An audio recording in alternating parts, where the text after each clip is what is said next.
Rise of an Emperor. Chapter 1. Unlikely Heroes.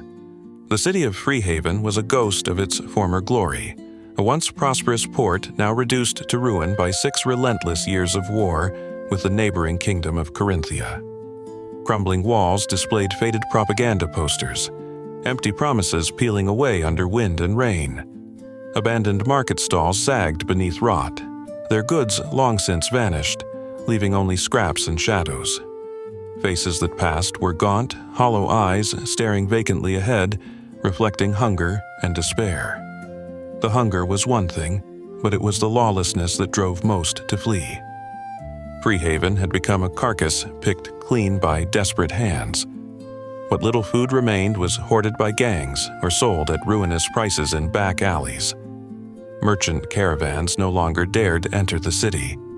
The city guard, what remained of it, either looked the other way or sold their protection to the highest bidder. Knives flashed in broad daylight, and no one lifted a finger unless coin or blood demanded it. People spoke in hushed tones of disappearances, of neighbors taken in the night, of children pressed into service by cutthroats or worse. Trust had become a currency no one could afford, and so they fled. The Freelands, wild and fragmented though they were, had become a beacon, a scattering of noble estates beyond the reach of royal law, governed by local lords who offered structure in exchange for service. For many, it was a cruel choice. Work as a farmhand, guard, or servant under a lord's rule, or die anonymous in Freehaven's filth. They came in droves, former shopkeepers, broken soldiers, widows with nothing left to sell, thieves who no longer had prey. They offered calloused hands, sharp steel, or simply obedience, anything to be granted a bed, a meal, and a measure of safety behind a manor's wall. It was into this tide of quiet desperation that the Decoan estate began its newest round of recruitment. Lord Victor Decoan, a lord of no grand station but sharp mind, saw opportunity where others saw ruin. His estate, nestled deep within the tangled woods of the Freelands, was modest compared to the great houses of old, but it was intact, fortified, and in need of protection. With more mouths arriving at his gates each week and whispers of raiders growing louder along the border roads, Victor knew his existing garrison would not be enough. So he dispatched his most trusted man, Captain Jophial, to Freehaven with orders: recruit, equip, and return with fresh blades before the roads grew any darker. Jophial, ever loyal, had not hesitated to take on this task. Before pledging himself to Lord Victor, he had spent a decade serving in the Freehaven militia, cutting his teeth in street patrols, breaking up riots, and keeping order in a city already sliding toward decay. He had seen firsthand how a city could rot from the inside, and what kind of strength it took to survive it. After his years in the militia, he had served Victor for over 2 decades, through lean harvests, border disputes, and a failed uprising, and though the captain's hair had turned silver and his patience thinner with age, his will was iron. If anyone could pull a fighting force from the gutted ruins of Freehaven, it was Jophial, and so he came to the City of Despair, seeking those desperate enough to trade freedom for service, and strong enough to hold a weapon without flinching. The promise of 5 gold marks, an unthinkable sum for many scraping by on moldy bread and theft, drew a ragged crowd to the crumbling steps of an old tavern where Jophial posted his notice. Men with broken swords, women hardened by street brawls, and even a few wide-eyed youths barely old enough to hold a blade. All stood shoulder to shoulder, each hoping to be chosen. Jophial watched them with a cold, assessing gaze, filtering competence from desperation. He ignored boasts, paid no mind to swagger. He sought steady eyes, clean grips, quiet discipline. From the dozens who showed up, only a handful met his standards. One by one, the recruits loaded their belongings. What little they had: a dented helm, a patched bedroll, a rusted sword handed down over many generations. The wood groaned under the load, the wheels creaking in protest as everything was secured. No one spoke much. There was little to say. only the quiet resignation of those who had left everything behind, and the uncertain road stretching ahead into the unknown. Geoffrey Lionheart sat near the front, gripping the hilt of his bronze longsword, an heirloom etched with familial pride. He was young, but carried himself with quiet dignity. His worn leather armor was humble, yet meticulously cared for, reflecting the deep seriousness etched upon his earnest face. Beside Geoffrey, Karene Harahel offered a serene presence. She was a delicate figure with porcelain skin and gentle eyes, her dark hair cascading softly beneath a hooded robe embroidered with roses, the sacred emblem of her guardian, Malai. Her quiet strength and kindness lent warmth even amid gloom. Opposite them lounged Larry One-Tooth, a barrel-chested brute with broad shoulders, greasy black hair, and a twisted grin punctuated by his namesake, Solitary Tooth. He wore crude leather armor and an unsettling necklace of teeth trophies. Larry's boisterous laughter and reckless bravado filled the wagon uncomfortably. Gwyneth Julvine sat watchfully, her presence commanding attention even without words. Tall, lean, and powerfully built, she wore chainmail beneath a traveler's cloak, her auburn hair cropped short around sharp, perceptive green eyes. Her grip on a long spear was firm, constantly vigilant, her every move purposeful.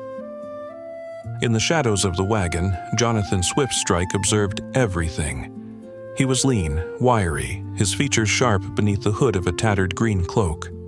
Eyes of storm gray darted constantly, ever alert, his slender fingers habitually brushing the hilts of twin daggers tucked discreetly at his waist. And then there was the halfling, though no one quite remembered seeing him join the group.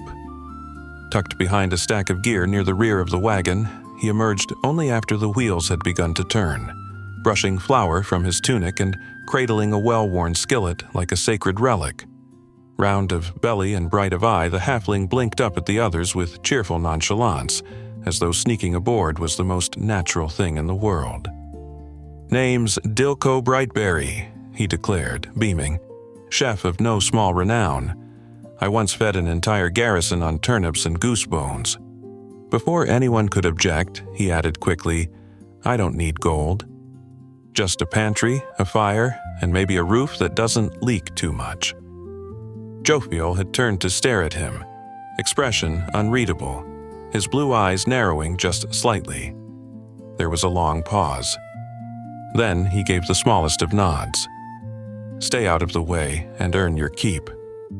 He didn't say it aloud, but as the journey wore on and spirits frayed beneath the weight of cold rain and empty bellies, Jophial would come to admit, if only to himself, that sometimes even a halfling with a skillet was worth more than a sword. Driving alongside Jophial sat Lawrence Stonebeard, a grizzled dwarf with a scar running prominently across one weathered cheek. Thick, dark hair, interwoven with streaks of gray, fell in unkempt tangles, blending seamlessly into his rugged beard. His muscular frame was sheathed in battle-tested armor, and his deep-set eyes held a world-weary wisdom earned over the course of decades of hardship. With a crack of the reins and a low groan from the wagon's ancient frame, the journey began. The wheels creaked in protest as they rolled through the uneven cobblestone streets of Freehaven, rattling over potholes and debris left to fester after years of neglect. The broken remains of carts, shattered barrels, and the occasional burned-out building marked their slow passage through what had once been a proud merchant's quarter. Children watched from crumbling doorways, wide-eyed and silent, while gaunt-faced beggars made no move to approach, too weary or too afraid to care. The smell of rot and smoke lingered thick in the damp air. The wagon buckled more than once, its axles groaning under the weight of bodies and gear, but Lawrence kept it steady, his hands firm and unshaking on the reins. As they passed beneath the city's battered gates, once gilded, now rusted and overgrown with ivy, the mood in the wagon shifted. No one cheered, no one spoke. But shoulders eased slightly and more than one glance turned back to see the crumbling skyline disappear behind them. They were leaving Freehaven. Whatever awaited them in the Freelands, it would be something else, something new. and for most, that was enough. While the others sat in awkward silence, the wagon swaying beneath them, Jophial and Lawrence spoke quietly at the front, voices low and steady beneath the rumble of wheels and groaning wood. Where the recruits brooded in their silence, the two veterans found comfort in old habits, conversation laced with dry humor and hard truths. "Word in the lower taverns is that Sir Kirian's still kicking around," Lawrence muttered, his eyes fixed on the muddy road ahead. "Heard he's rallying a battered legion of Freehaven Marines. Marching south, they say, gonna take the fight to Corinthia." Jophial gave a slow nod, his expression unreadable. "Kirian's a fine warrior. No one denies that, bold, unyielding." A pause hung between them. "But he's leading ghosts, not soldiers," Jophial added grimly. "Half-trained boys and starving men with broken weapons. Courage doesn't stop steel, and the kingdom of Corinthia still has both. It won't be long before Freehaven falls entirely." Lawrence grunted, not in disagreement, but with the tired resignation of one who'd seen too much to believe in hopeful rumors. "Then let's hope we're already too far gone to be pulled back in," he muttered, giving the reins a gentle tug as the wagon rattled deeper into the unknown. Rain began to fall, softly at first, then quickly becoming relentless, seeping through the many rips in the wagon's canvas. The conversation waned, and tension rose, accompanied by discomfort. "We'll stop soon," Jophial announced, his voice steady above the rain's patter. "We won't risk losing a wheel in this muck." They halted in a small clearing, damp and miserable, the wagon finally groaning to a stop beneath a canopy of dripping branches. The ground was soft with soaked leaves and churned mud, the smell of wet earth heavy in the air. No birds sang, no wind stirred, just the endless rhythm of rain. Dilko was the first to move, sliding down from the wagon with a grunt and a determined look. Despite the wet and chill, he knelt beside a patch of half-sheltered ground and began working with surprising deftness, gathering twigs, shielding a flint strike from the rain, coaxing reluctant kindling to catch. A few sparks, a muttered curse. Then, at last, a flicker of flame. The fire crackled to life, small but defiant, and the group drifted toward it instinctively, huddling close to savor what little warmth it offered. No one spoke. The road behind them was gone. Ahead lay only shadow and uncertainty. "No ale, no food," Larry scoffed, breaking the heavy silence as he glared into the flames. His voice was loud in the stillness, laced with bitterness and theatrical disdain. Hell of a way to start a job. A few heads turned, but no one answered. The fire popped and hissed, rain dripping from the edges of the canvas stretched overhead. Larry shifted with a grunt, pulling his damp cloak tighter around his broad shoulders. "Well," he muttered, more to himself now, "at least if we freeze to death out here, we won't have to worry about getting stabbed." "We need to keep watch," Jonathan said quietly, eyes narrowing as he scanned the encroaching darkness beyond the firelight. His voice was calm, but carried a tension that made a few heads lift. "This stretch of road's known for more than puddles and potholes," he added, almost absently. "Bandits, poachers, things that crawl out of the woods when they think no one's watching. Folks out here'll slit your throat for a crust of bread." He turned back toward the group, gaze settling on Jophial. "We shouldn't assume we're alone." From the edge of the firelight, Captain Jophial regarded Jonathan thoughtfully, a rare nod of approval escaping his stern composure.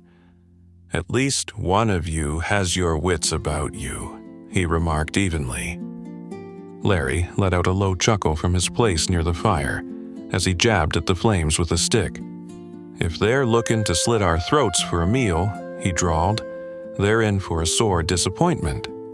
He patted his stomach with a grin. "Ain't much meat left on any of us. Maybe Dilko if they're feeling desperate." Dilko shot him an unimpressed look from across the fire. "I wouldn't be very tasty," he muttered. Jeffrey stirred from his place near the fire, rising to his feet with quiet resolve. "I'll take first watch," he offered, his voice steady, though fatigue lingered behind his eyes. "Rest while you can. I'll wake the next when it's time." As he stepped into the shadows beyond the fire's edge, Karanai reached into her satchel and withdrew a small, cloth-wrapped bundle. With care, she unfolded it to reveal a single loaf of bread, tough, half-crushed, and dusted with spots of mold. Still, her expression remained gentle as she tore it into rough portions and began passing them around. "It's not much," she said softly, "but it's something." The others accepted their shares wordlessly, grateful, if not satisfied. Hunger dulled pride quickly in the Freelands. Larry sniffed at his piece with visible disgust before turning toward Jophial, silent and watchful. "Any chance there's a field ration tucked away up there for someone who doesn't fancy mold for supper?" he asked with forced cheer. Jophial didn't turn his head. "Your next meal," he said coldly, "is at the manor. Assuming you earn it." Larry sat back with a grunt, muttering under his breath and nibbling half-heartedly on the moldy bread, his eyes flicking toward the woods with no small amount of suspicion.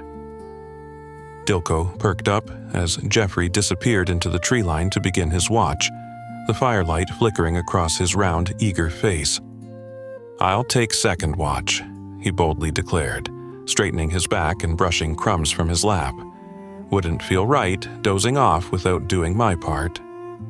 Jeffrey, already several steps into the gloom, turned back briefly and gave a nod of acknowledgement. "Good. I'll wake you when it's time." That seemed to delight Dilko all the more. He puffed up with purpose, already imagining himself as a stalwart sentry, and not just a halfling with a skillet and a story. Karanai smiled gently as she handed him his portion of bread. "You've stood watch before?" "Oh, absolutely," Dilko said, settling onto an overturned crate. "There was this one time back at the Freehaven kitchens. Had a rat sneaking in at night, bold as you please, stealing the bread right off the shelves. So I staked it out. 2 days, straight, camped behind a sack of flour, with nothing but a ladle and a flask of whiskey." He paused dramatically, holding the others in suspense. "Caught the bastard too, smartest rat I ever met. Had the eyes of a thief and the paws of a baker. Took my favorite loaf before I got him." Larry rolled his eyes. "That's your idea of battlefield experience?" "Every kitchen's a battlefield," Dilko said, completely unfazed, "and I never lost a ration to a rat again." Jeffrey moved steadily away from the camp, the firelight at his back shrinking until it was little more than a flickering memory between the trees. The night air was cool and damp, thick with the scent of wet bark and earth. He found a low ridge just beyond the clearing, where the trees opened slightly and the forest breathed quietly and deeply.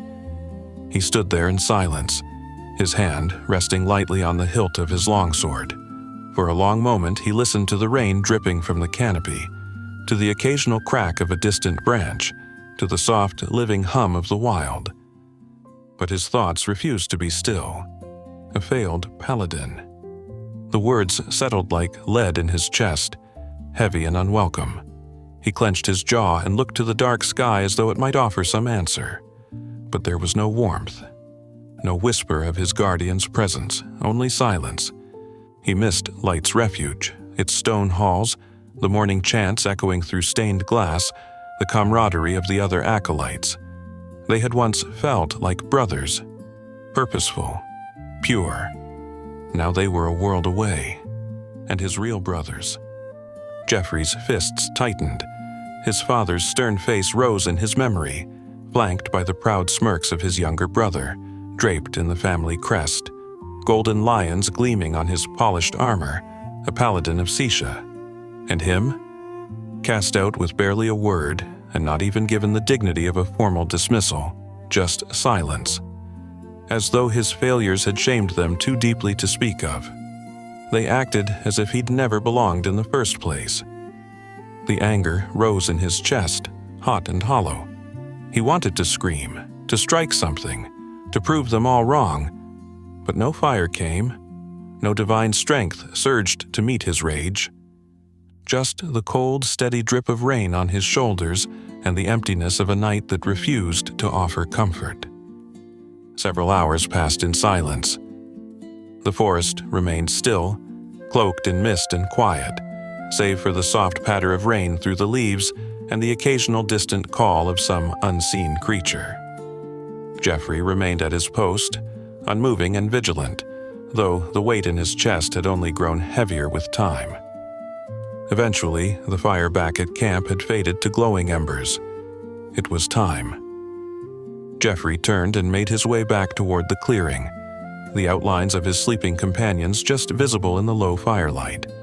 He crept, stepping lightly over roots and damp earth until he reached the small figure curled beneath a blanket near the wagon. "Dilko," he whispered, crouching down beside him. "Your watch."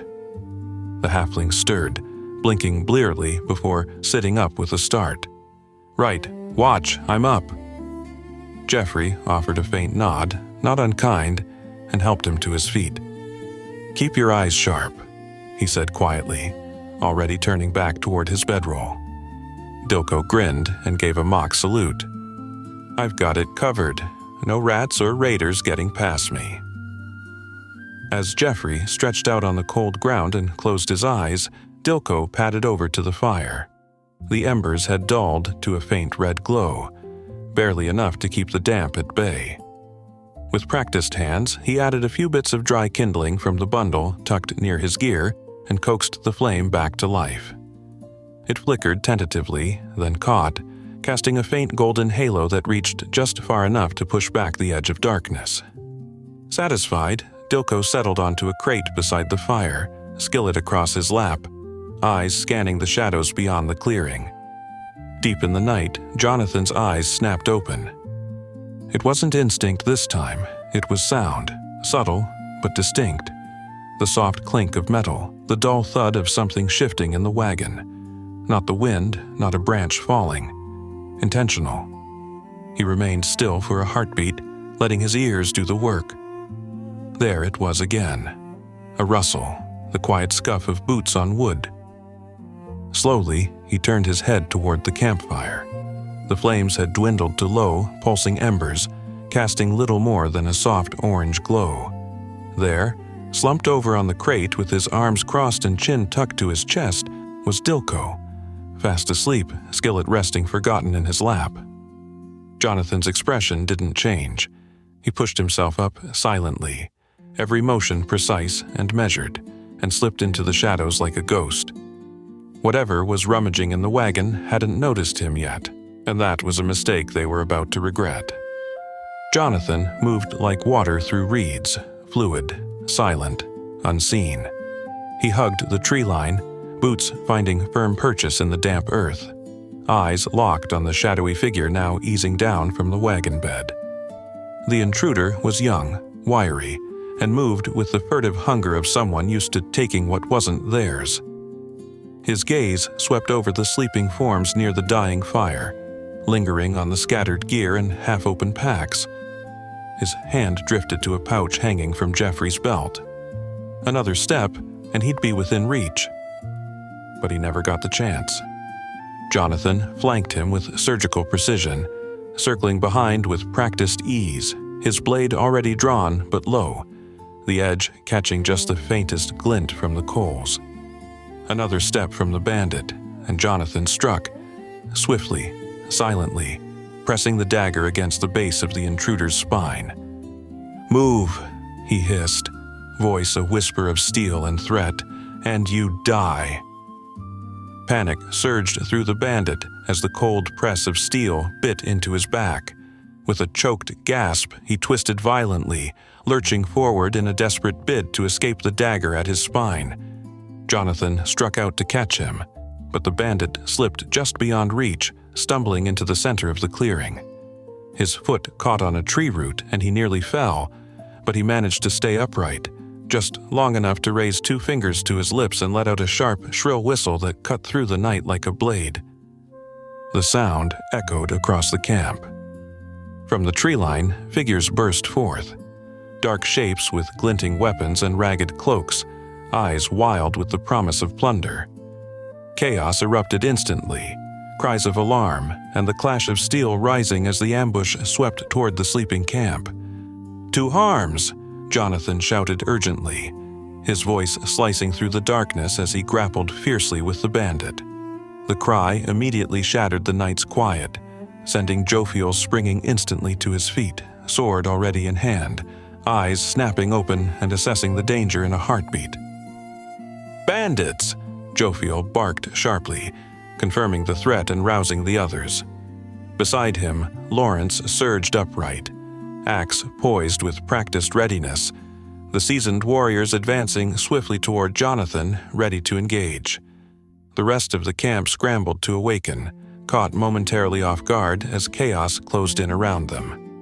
Geoffrey hurriedly retrieved his blade, silently cursing his earlier distraction. At the same time, Dilko scrambled clumsily to his feet, dropping his skillet in the process. In the chaos, Karane stumbled backward, robes tangled, eyes wide with alarm as a towering bandit loomed toward her, blade poised to strike. Jonathan, seeing the impending disaster, reacted instantly. Without hesitation, he threw himself forward, intercepting the deadly blow meant for Karane. His daggers crossed, catching the bandit's weapon mere inches from her vulnerable form. Sparks flew as steel grated against steel, the force knocking Jonathan backward, yet his stance remained unbroken. "Stay behind me," he growled protectively, eyes locked fiercely upon the attacker. Karane, heart-pounding, quickly moved into his shadow, whispering hurried prayers of protection as the rest of their companions rallied around them, engaging the enemy in fierce, desperate combat. Steeling herself amidst the chaos, Karane raised her voice clearly, hands outstretched toward Jonathan. "Blessed Malai, shield him in your embrace." Soft, radiant light blossomed from her fingertips, enveloping Jonathan in a gentle but resolute glow. Warmth surged through him, bolstering his strength and dulling the sting of wounds that might otherwise fell him. With renewed vigor, he surged forward, blades flashing boldly in the darkness. Larry stumbled backward, eyes wide with alarm, abandoning all bravado as blades flashed and chaos erupted around him. Muttering loudly, feigning urgency, he dove into the wagon, clattering noisily through the gear within. I'll find us a proper weapon," he shouted unconvincingly from inside, crouched safely behind the supplies, making no move to rejoin the fray. Gwyneth's spear flashed forward with deadly precision, eyes blazing fiercely with determination as she lunged toward an advancing bandit. Her strike was swift and accurate, piercing cleanly through his chest. The bandit gasped in shock, eyes widening briefly before collapsing lifeless at her feet. The first kill of the battle. "Fine work, Gwyneth," Jophial called approvingly, pivoting sharply to parry a heavy blow from his attacker. With practiced ease, he countered swiftly, dispatching the bandit with a decisive swing. "Keep it up." Dilko frantically circled the edge of the fight, skillet clutched tightly in shaking hands, eyes wide with adrenaline and uncertainty.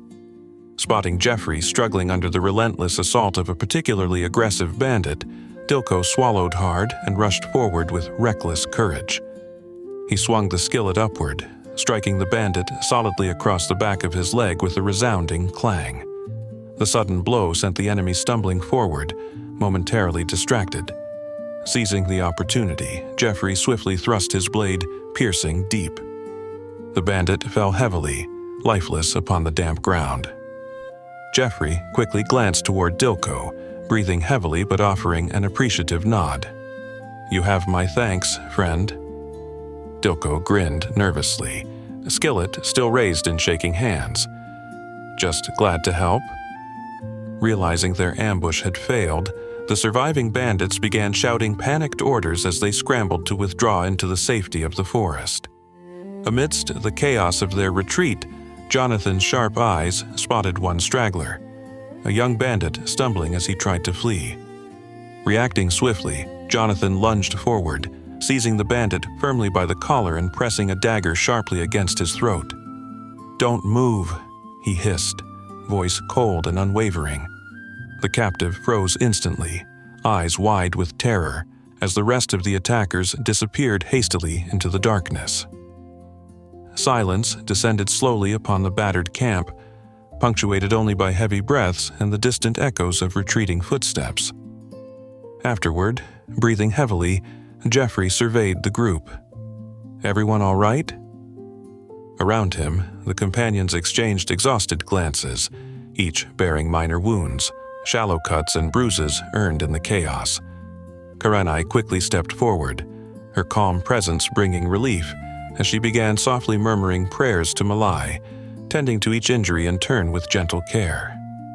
A soothing glow emanated from her hands, easing pain and starting the steady work of healing. "We'll mend," she reassured them warmly, offering each a comforting smile. "Mally watches over us." Larry finally emerged from the wagon, feigning frustration as he waved his empty hands. "Not a decent weapon to be found," he declared loudly, glancing around to see if anyone noticed his absence during the fight. Wasting no further time, he quickly began rifling through the fallen bandits, greedily searching their pockets for any coins or valuables. His expression soured rapidly into disappointment as each body yielded nothing more than crude weapons and worthless trinkets. "Blasted thieves," Larry grumbled bitterly, kicking at one of the bodies. Not even a copper mark between the lot of them. Jophial shot Larry a sharp, disapproving glare, his blue eyes icy with silent reprimand. Larry shrank back slightly under the weight of that gaze, mumbling something unintelligible beneath his breath. Turning his attention to Jonathan, who still held the captive securely, Jophial's expression softened slightly but remained stern. Jophial approached their captive with measured steps, his piercing gaze fixed sternly upon the trembling youth. "Speak quickly, wretched bandit. Who set you upon us?" We aren't bandits," the young man stammered desperately, his voice shaking with fear. "We fled Freehaven to escape the war. We're starving and haven't had a meal in days. We were just hungry, nothing more." Larry snorted loudly, stepping forward with a cruel gleam in his eye. "Desperate or not, he's dangerous. Best we slit his throat and save ourselves the trouble." "No," Jophial said firmly, holding Larry's gaze unflinchingly. "We are not executioners. The boy will live, and Lord Victor shall decide his fate." Larry scowled deeply, muttering curses under his breath, but stepped aside grudgingly, clearly displeased yet unwilling to challenge Jophial's authority further. Without another word, Jophial strode to the wagon and pulled a length of coarse rope from a side compartment. He returned swiftly, tossing it to Jonathan with a curt nod. "Tie him up," Jophial ordered. "Tight. I don't want him slipping away in the night." Jonathan caught the rope with one hand, never taking his eyes off the captive. "Gladly," he muttered, kneeling to bind the young man's wrists and ankles with practiced efficiency. The captive didn't resist. His defiance had faded, replaced now by weariness and quiet dread. Geoffrey turned away, troubled, whispering another quiet prayer to Sisha, seeking forgiveness and renewed strength. Geoffrey turned away, troubled, whispering another quiet prayer to Sisha, seeking forgiveness and renewed strength. Yet, even as the words left his lips, he felt the same quiet hollowness echo within him. No warmth, no light, no sign that his guardian had heard. His gaze drifted toward Karanai as she moved gracefully among the wounded, her hands aglow with the soft radiance of Malai's blessing. Every whispered invocation, every gentle touch brought real healing, tangible, immediate, divine. A bitter weight settled in his chest. Why does her guardian answer so easily, he wondered, while mine remained silent? His fingers tightened unconsciously around the hilt of his sword. The shame stung more than the bruises, this silent, gnawing doubt that perhaps he was unworthy. that maybe Seisha had turned away from him entirely. Rain began to fall again, soft at first, then steady, pattering against leaves and canvas as the weary group gathered what they could and sought what little cover the clearing offered. The fire sputtered under the damp, casting flickering shadows across tired, grim-streaked faces. Lawrence rose with a groan, adjusting the straps of his weather-worn armor as he made his way to the edge of the clearing.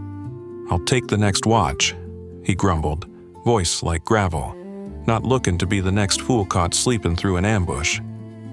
He cast a pointed glare in Dilko's direction. The halfling shrank slightly, rubbing the back of his neck sheepishly. Lawrence snorted and settled onto a tree stump, axe across his lap, eyes already scanning the darkened forest with the sharp focus of a man who'd learned his lessons the hard way. As the others settled in under cloaks and makeshift cover, Jonathan dragged the captive to the edge of the clearing. Without a word, he looped the coarse rope around a sturdy tree trunk, binding the young man securely with practiced, deliberate knots.